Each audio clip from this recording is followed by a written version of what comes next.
So what's the first thing you need in your toolbox when writing a melody? Let's start with the most obvious one.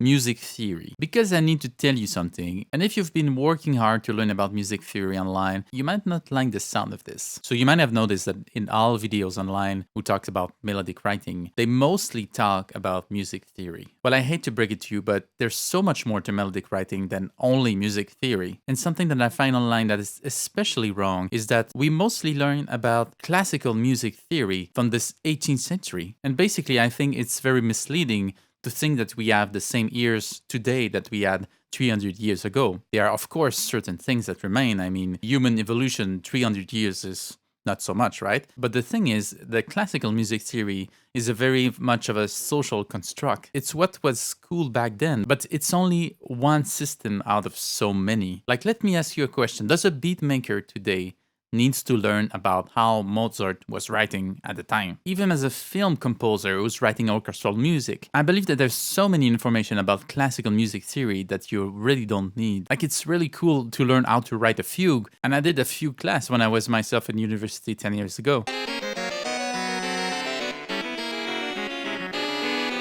Of course, now I won't say don't study classical music for melodic writing. It actually have a lot of things that you can adapt to contemporary melodic writing, but so does Renaissance music, modern music, contemporary music, jazz, pop, etc. So in this video, I will basically try and simplify this for you. What should you focus on in music theory to write a good melody? I think that the most important thing is related to intervals and chords. So firstly, when writing a melody, I always prioritize the melody over the chorus that supports it. I will eventually show you an example on how I approach this, but I would say that when writing a melody, just use the intervals you think sounds good for the shape you want it to have, and then bother with the chords afterwards. This might sound weird, but try and focus on the qualities of the melody first, and then the chords can bring it a different color or a different meaning and reinforce the meaning you were trying to convey. So to choose the intervals in your melody, consider that if you need a more expressive melody, you will do more and bigger jump. And if you need something more subtle, use more neighboring tones and with the occasional skips. One thing you should consider is what I call the step to skip ratio. The step to skip ratio is basically the proportion of the skips and the steps in your melody, and you should keep track of these at all times. You can then balance the melody towards having more skips or more steps, depending on your melodic needs. Now, this is a great way to gauge and control the expressivity of your line, because yes, the amount and the nature of the intervals you will use will affect the color of the line and can contribute with other elements, all the other elements presented in this video series, to control the cohesion or the disruption you bring to your discourse. Now, here's my summary of the different intervals and what I think you should use them for in your melody. The minor thirds is the closest element to the neighboring tone, so you can almost use them like so. They can bring a subtle skip to your melody.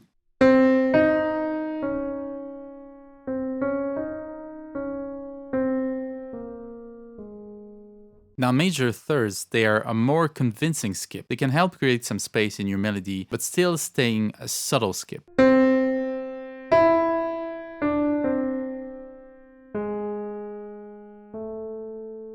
Fourths and fifths kind of have the same role. They can propulse the melody without adding too much color.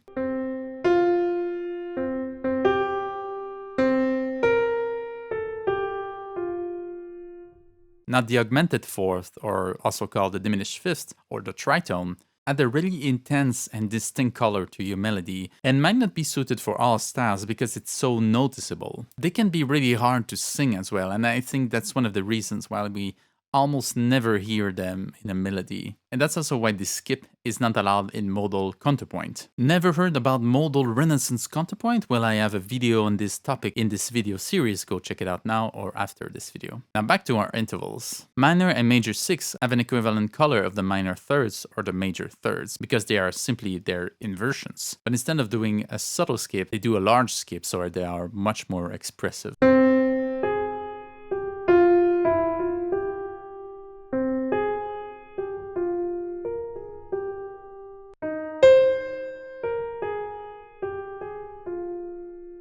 Now, minor 7, they are quite expressive, but they are close to the 6th. When we present the minor 7 going up, we kind of want it to go down onto the 6th to resolve.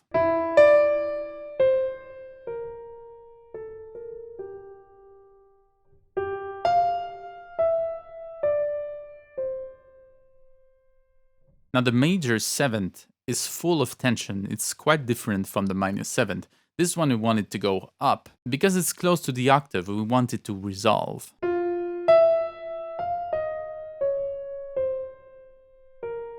And finally, the octaves are a great way to add a lot of expressivity to your line. They're almost presented in every expressive melody somewhere. But what's so great about octaves is that they don't add any new harmonic information. It's the same note, it's just a skip in a different register.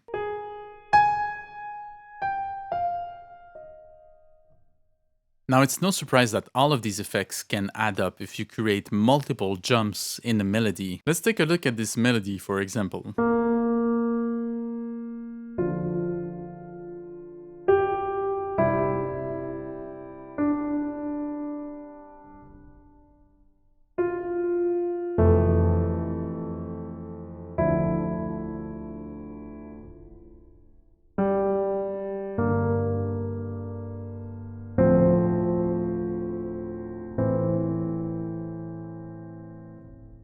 So regarding the intervals, we have fifths, a minor and major sixths, and minor thirds, which we almost don't hear because, like I said, they are the closest interval leap to a simple step. So if we don't count the minor thirds, we have 40% skips in this melody, which is considered to be quite a lot. And that's what makes it so expressive. But wait, what is this jumping around melody so easy to sing? Does it have something to do with voice leading, which is a concept used in modal Renaissance counterpoint? Don't talk about counterpoint yet, Alex. That's another topic for your video series about melodic writing. So back to the melody. Although the fact that we don't use any strong leaps like sevenths or octaves doesn't make this melody the most intense there is. The fact also that I only use certain intervals and not others gives this melody its character. This is something you should consider too. Choose only certain intervals for your melody. And the combinations of these intervals with certain steps and the step to skip ratio in your melody will give it its unique personality. For example, a melody full of sevenths going down afterwards in simple steps would give a feeling of something that is unreachable because it's always trying to go past the seventh, but it's always ending there and going down afterwards. There's even a kind of a story element attached to the choices you make. Now, before we talk about chords, I can already tell you that when I composed this melody,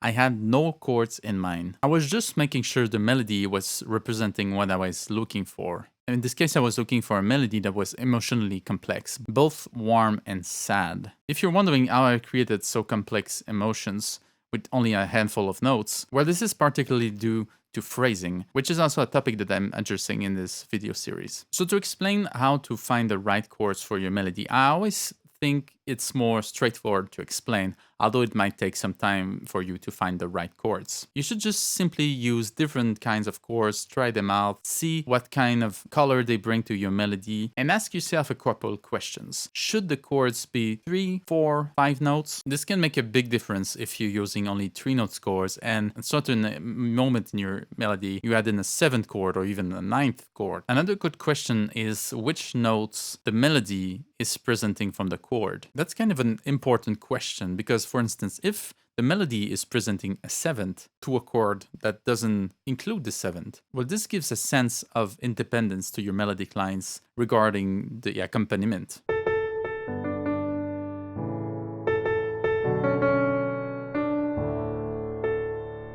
Another important question is what inversion of the chord should you present? A chord in its root position compared to one in its first inversion or second inversion can have a very different effect. And if you have like 5 chords that are in their second inversions, maybe your melody is going to feel a little bit less supported. You kind of have to vary this because chords in root position offer more support to your melody. But on the other side, if you only use chords in root positions, then at some point it might feel that it's kind of missing some color. So in the case of the example I showed earlier, I use major and minor chords, some of them with added 7th or 9th, and progressively went from major to minor colors, which allowed me to create a transition between a hopeful moment to sad music. And this allowed me to recreate this emotionally complex musical idea that I mentioned earlier. So that's it. That's all you need from music theory to write a good melody. Know your intervals and what effect they can add to your melody, and know your chords and try different things to support your melody. Notice that I haven't talked about anything related tonality,